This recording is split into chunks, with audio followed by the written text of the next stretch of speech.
right, Bridget, here's your first word. Spell ptarmigan.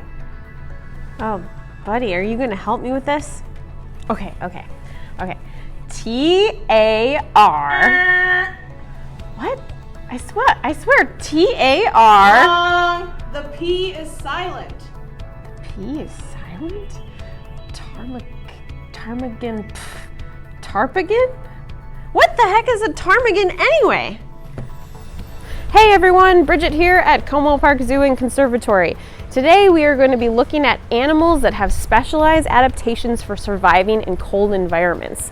Let's first look at how these animals survive in cold places where the temperatures can reach -70 degrees below zero. What do they all have in common? Let's look at the physical adaptations that they all seem to share. Many animals that live in cold environments have small ears. By having small ears, it prevents the animals from getting frostbite in the cold. It also helps to prevent heat loss from the body. If you look at the feet of some of the animals that live in cold, snowy environments, you'll notice that their feet are very large. This adaptation helps them by keeping them above the snow and ice, almost like a built-in pair of snowshoes. This is particularly helpful for animals that have to travel long distances in the snow. Another thing that animals that are adapted for cold environments have is, you guessed it, a thick fur coat or feathers if they're a bird. Animals living in these extremely cold places need a thick winter coat to keep them warm.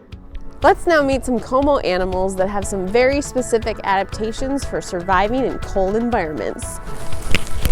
I'm here with Como's Arctic foxes. As the days get shorter, many animals start growing their winter coats, and the foxes are doing just that. Their thick white fur grows in and helps keep them warm in the Arctic tundra. One adaptation that's interesting that the foxes share with many other Arctic animals is that their coats change colors through the seasons. Arctic foxes, along with many other Arctic animals, have the adaptation of changing coat colors throughout the year. Arctic foxes will turn white in winter months and gray in summer months. This way, they can always blend into their background. Their white fur helps conceal them against the snow, and their gray fur helps them camouflage when the snow melts and their habitat has more rocky terrain. This adaptation is known as seasonal molting, and there are 21 different species that do this. Another species that does this is the ptarmigan. Ptarmigans are birds native to the Arctic. Oh, that's what a ptarmigan is. And just like the fox, they turn white in winter and brown in summer to help them camouflage. They also have feathers that go all the way down to their feet, which keeps them warm. I wonder if there's any other animals around here that are famous for having white fur. Polar bears have all the physical features of a cold weather animal, but one of the more specialized ways they're able to survive in this harsh environment has to do with their diet and their hunting behavior. Kulu, Nan, Neil, I have a fish for you. Aren't you hungry? Polar bears eat fish, right? Unlike other bear species who have adapted to be omnivorous, eating plants, berries, and small amounts of meat, and who also hibernate, polar bears are strictly carnivores, and they also do not hibernate. They have adapted over time to specifically hunt seals on the sea ice. Seal blubber is one of the main ways these bears survive in the Arctic. The rich blubber helps them build up a layer of fat, up to 4 inches thick, underneath their skin. This fat layer not only helps keep the bears warm, but also helps sustain them in times of food scarcity. Polar bear hunting strategies are exclusive to the seals that they hunt. One of the main ways they are able to catch seals is on the sea ice, which acts as a platform for them. Seals will use breathing holes cut into the ice, and when they come up for a breath of air is when the bear will pounce and catch the seal. The polar bears rely on sea ice in order to hunt. As the sea ice is disappearing in our ever-changing world, this is becoming a problem for the bears in their hunting. But why can't the bears eat fish? Or other prey items? Like goose eggs? Or deer?